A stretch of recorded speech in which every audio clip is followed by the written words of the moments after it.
आप ये समझें, ये जो हक है ना, हक पे खड़े रहना और हक को बोलना, ये दूर से लगता है तन्हा हो गए लोग। आप खान साहब को देखें, तन्हा दिखाई देने, सारी जमातें मिलकर उनके खिलाफ हैं, लेकिन आज भी पाकिस्तान की आवाम उस हक की आवाज के पीछे जो है 80% से ज्यादा आवाम उनके साथ है। सेम एग्जैक्टली इसी तरीके से बोल की कहानी है भाई, बिल्कुल अलग आपको तन्हा दिखाई देगा, हर जगह आपको खड़ा हुआ नजर आएगा, हटेगा नहीं किसी चीज से। और उसके साथ भी 80% आवाम अगर आज आप देखें तो उसे बोल दिख रही है।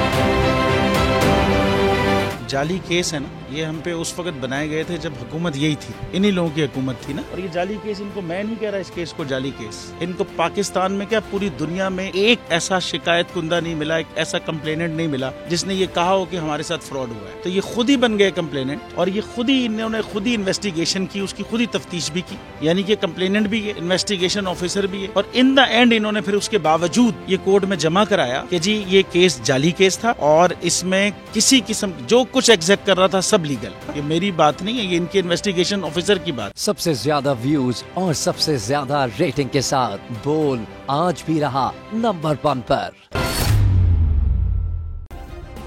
सब्सक्राइब करें और बेल दबाएं ताकि कोई खबर रह न जाए।